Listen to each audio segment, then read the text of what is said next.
mundo. Naitay Kapuso, pahiram po ng 20 minutes ng inyong hapon. Ako po si Boy, and welcome to Fast Talk with Boy Abunda. Napakainit po ng panahon, kayo mag-iingat po. Take good care of yourselves, of ourselves. Importante po ang kalusugan. Excited po ako dahil ang ating bisita ho ngayon ay anak ng isang kaibigan. Anak po ng OPM, ika nga.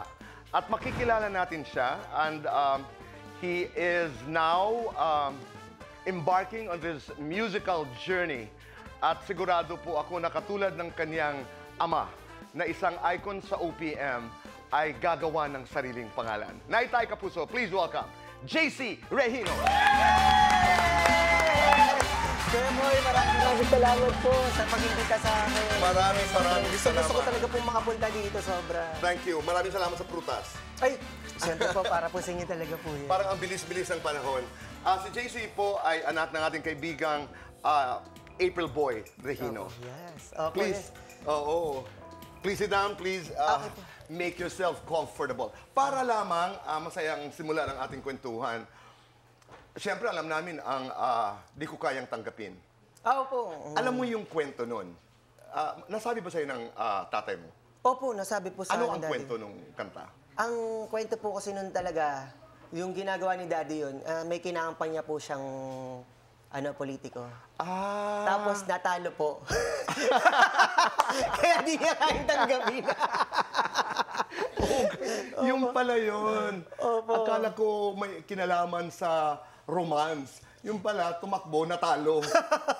Opo, pero siyempre, sinama niya na po yung sa pag-ibig, yung sa pagka-compose niya po. Nakakatuwa naman. Opo, tapos yung mga galaw-galaw niya Yung po mga- doon. oo. Bata pa lang po ako noon. Tinawag niya po ako, nasa labas po ako eh. Sabi, anak, bakit dad? Sabi niya, panoorin mo tong gagawin ko, maganda ba? Sabi niya, gano'n. Yung pagiging anak mo ni April Boy, paano ka naapektuhan nun? I mean, how did it affect you as a young boy? Ano po, sobrang, nung bata po nakikita ko daddy ko, na-inspired po talaga ako kasi gusto ko talaga siyang gayahin kumanta, sumulat ng kanta. Kasi pag nakikita ko siyang nagpa-perform sa mga tao, ang dami niya napapasaya, lalo na pag nilalabas niya yung magic sombrero. Oo. Opo. Kailan mo nalaman na sobrang sikat ang daddy mo? Yung talagang pinagkaaguluhan na po siya ng tao. Halimbawa, Tapos lumalabas bawal na kayo? kaming lumabas ng Bawal kasama. kayo lumabas. Kasi masyado pong, yung pag lumabas, pag pupuntahan agad siya ng mga Dinudumog. tao, dinudumog agad po siya. And then, I remember there was a song composed by your titos. Opo. Si Jimmy and... Ninong Vingo and Tito Jimmy. Yeah, Ito Ninong nasa Vingo and Tito Jimmy. Tama na Tama na sa akin, sa ikaw. akin ikaw. Opo, yeah. Parang ganun, di ba? Meron din pong action. Meron, pero iyon na yun. Opo. Conscious ka ba na dahil yung dad mo ay famous doon sa kanyang mga action pag kumakanta, na dapat meron din ako o dapat ibahin ko ang estilo ko?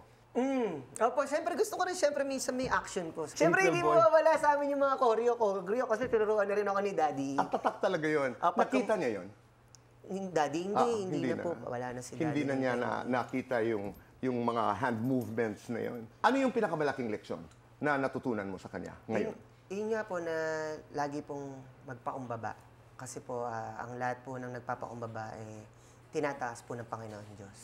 Yun po yung lagi ko pong natatandaan. Wag akong magyabang, wag akong lagi lang akong down to earth po. And lagi mong mahalin yung mga taong nagmamahal sa'yo. Mga ganun po. Tama naman. Paano ka magmahal? Sobra. Napunta doon sa... Ano ang pagkakapareho at pagkakaiba ninyo ng tatay mo, ni April Boy? Bigla lalong pinawisan. General question naman ito eh. Opo, yeah. Sa pagdating sa pagmamahal. Talagang sabi nga, di ba, 100% ako lagi po. Oo, Ganun, no? pati sa pag-ibig. Pati sa pag-ibig, kung ano yung gusto mo, gagawin ko yan. Ako lagi, masarap maging under eh. Kasi pag under daw napapasaya mo yung Mahal. Talaga? Ikaw yung nagbibigay. Opo, yeah. Love language mo pala talaga yon. Oh, talaga, sweet ako, sweet ako. Talaga showy. Showy talaga ako. So, Oo. Ganun ba ang daddy mo? lagi si daddy sa si mami, pagka I love you 3 times a day. Lagi rin si daddy sa si mami. At ganun ka rin? Ganun din po ako. So, pagmahal Ganda. talaga. Dahil dyan, fast talk tayo. Ito na yung kinakabahan ako. We have 2 minutes to do this. Ito na yung kinakabahan JC, ako. and our time begins now. April Boy, Tito Boy. May intindihan ko naman. April Boy. Jukebox, beatbox. Jokebox. Music, lyrics. Music. Singing, songwriting. Songwriting. Maraming likes, maraming racket. Maraming racket. Maraming followers, maraming pera. Maraming pera. Mana kay daddy, mana kay mommy. Mana kay daddy. OPM legend, mobile legend. Mobile Legends. Gitara, kutsara. Gitara. Tutugtog, tititig. Tugtog. Bibitawan or babytawan. Baby tawa, siyempre. Di ko kayang tanggapin ang Di ko kayang tanggapin mawala si mami. paano ang puso ko kung Paano ang puso ko kapag wala sombrero? umiiyak ang puso ko kapag Umiyak ang puso ko pag gutom. tama na sa akin ang Ikaw, Tito Boy. pangarap makakolab, Moira. pangarap makasayaw, Jopay. pangarap makapanood sa concert, Bruno Mars. pangarap makasama sa concert, Bruno Mars. yung celebrity crush. Angelicang. Gagawan mo ako ng kanta. Dali. Nabigla ako doon. Gagawan mo ako ng kanta. Anong title? Tanong. Oh, kanta for a special someone. Anong title? Mahal kita. Lights on or lights off? Lights on. Happiness or chocolates? Happiness, syempre. Best time for happiness. Anytime. Anak ako ng tatay ko dahil Dahil mabait ako. ano ang namana mo maliban sa pag-awit sa daddy mo? And he passed on 5 years ago. Apo. Ano ang hindi mo malilimutan pag-uusap ninyo ng daddy mo? April Boy Regino. Pangatlong tanong, and I know you have not spoken about this publicly, anong klaseng ama ka dahil sa ama mo? Ang mga kasagutan sa pagbabalik po ng Fast Talk with Boy Abunda. Muli nagbabalik po dito sa Fast Talk with Boy Abunda. Kasama pa rin po natin JC Regino. April Boy Regino, OPM icon. Sabi ko nga ngayon, ikaw ng anak ng OPM. 5 years ago nga ay iniwan tayo ng daddy mo. Do you remember a conversation you had together? And if you do, ano ang pinag-usapan niyo? Sobrang hindi ko po makakalimutan lahat ng huling mga conversation namin ni Dad. What were you talking about? Yung sabi niya sa akin, anak, kasi nasa Amerika na po ako, di ba? Umuwi lang po ako dito sa Pilipinas. Sabi niya, anak, sabi niya sa akin na, balik ka na ng Pilipinas. Sabi niya, hindi, sabi niya, anak, balik ka na dito. Alam ko, mas masaya ka dito kasi mas mahal mo yung music. Sabi niya ganun. Sabi niya, kumanta na ulit tayong dalawa. Sabi niya, para tayong Batman and Robin. Yun, sabi niya. Sabi niya, wala tayong iwanan. Ganun sabi niya sa akin nung panahon na yun. Sabi niya, tayong dalawa ang laging magkasama. Kakanta tayo, gagawa tayo ng mga kanta. Gagawa tayo ng mga awiting, paparinig natin sa mga recording studio para kumanta na ulit tayong dalawa. Kamamo ko, wag mo akong iwan. Yun sabi niya sa akin talaga nung time na yun eh. Wag mo akong iwan. Gusto ko kasama ka laging mag-perform. Yun talaga yung huling-huling hindi ko makakalimutan kay Dad. Kasi ngayon, ang hirap na Parang ano eh, kahit ngayon na pagpatuloy ko yung pangarap namin na makabalik ako sa music, parang kulang na. Kulang na siya. Pagka, siyempre, kakanta ako sa stage, mapapasaya ako ng tao. Pagka minsan napapalingon talaga ako, minsan sa kanan o sa kaliwa kasi lagi siya nandun eh. Dalawa kami nasa stage eh. Ngayon, ako na lang eh. Kaya, kahit na maraming dumadating minsan na opportunity, ngayon, ako ng GMA, parang, mas maganda siguro sana ako nakikita niya. Di ba na, ako, proud kasi siya sa akin eh. Kasi nga, sa akin niya tinuro lahat ng pagkanta, paano maggitara, paano marap sa tablado. Tapos ngayon, kulang, lalo na kapag gumagawa po ako ng kanta. Mag-gitara po ako.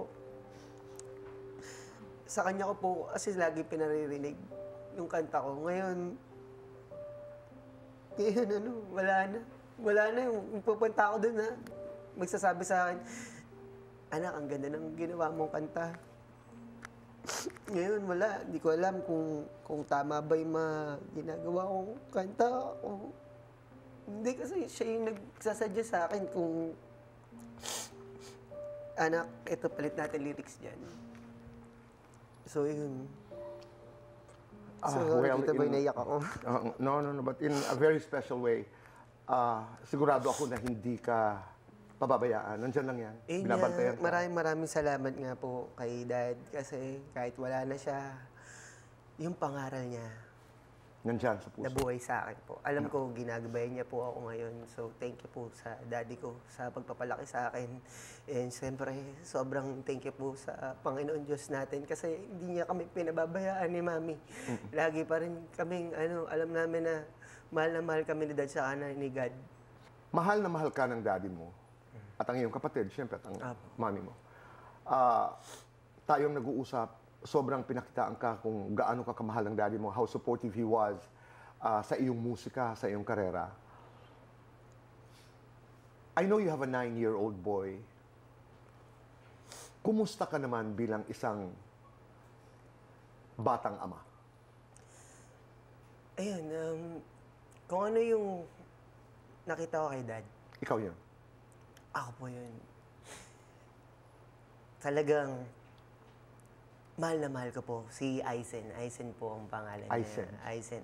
Paborito siya ng lolo niya. Siya nag-iisa nga po eh. Actually, si Aizen po, dito siya pinanganak para makita ni Daddy. Kasi nung time na Daddy nun, mahina siya nun eh. Mahina siya nung time na yun. Malapit na siya mabulag nung panahon na yun. So bilang ama, pinakikita ko kay Aizen kung paano ako minahal ni Daddy. Ganun Importante ko rin na makita niya yun, minahal. hindi lamang marinig. But you wrote a song for your dad.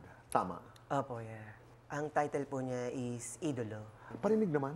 Ano po yun, sinulat ko po kasi yun para po talaga sa lahat ng mga tagahanga, sumuporta, sa lahat po na nagmahal sa mga awitin ni Dad April Boy Reynat ng April Boys. Niyaya ko po yung mga uncle ko na kaming kumanta para mas maging makahulog po. Kayo ang tunay na idolo at maraming salamat sa inyo. Maraming salamat po. Napakaganda ng letra, napakaganda ng ibig sabihin. Pero kung nasaan man sa April Boy, maraming salamat sa kanyang musika, maraming salamat at iniwan ka niya at pinalaki ka niya ng napakahusay na, napakabuting tao. Oo, hindi takot umawit, hindi takot magmahal, di ba? Opo. At hindi takot Masaktan. Totoo. Is that the song, yung Baby Tawan? Opo. Is that about pain? Ano ba yung Opo. ano ba ang kwento nung this is your latest single? Opo, yeah. Ang kwento po nito Baby Tawan. Baby Tawan. Okay. Para po sa mga tinatawag na baby sa una, baby, mahal kita, baby, akin ka lang, baby, iingatan kita, pero sa bandang uli, baby, tawan lang pala. Siyang Susan, makinig. Oo. Sa umpisa, baby. Pag naglaon ay Baby towel lang pala. Di ba? Bilang magtatapos ang ating kwentuhan, JC, maraming salamat muna sa iyong panahon. Maraming salamat sa you're very giving sa iyong musika and sana ay pumaimbulog pa ang iyong karera. Ika nga, ipinagdadasal namin yan. Ay, pero hindi ka namin bibitawan hanggat hindi mo inaawit ang baby tawal. Yeah, para sa mga baby ko na binitawan ako. Maraming salamat. Maraming Maraming salamat, JC. Maraming Damdam na salamat damdam yung passion, yung grit, ika nga. Parang marami kang pinagdaanan. Joke lang! Sana suportahan po natin si JC at mabuhay ka. Maraming salamat po. More power Sabi din nga po. natin ay sana'y marating mo ang gusto mong marating. Salamat Dahil nakinig ka at ang dami mong sinusunod na napakagandang payo ng iyong amang, ang nag-iisang April Boy Regino. JC, maraming salamat. Maraming salamat po, Tito Boy. Love you po. Thank you po. Salamat po. Naitay, Kapuso, maraming salamat po sa inyong pagpapatuloy sa amin, sa inyong mga tahanan araw-araw. Be kind. Make your nanay and tatay proud. Say thank you. And do one good thing a day and make this world a better place. Goodbye for now. God bless. JC Regino.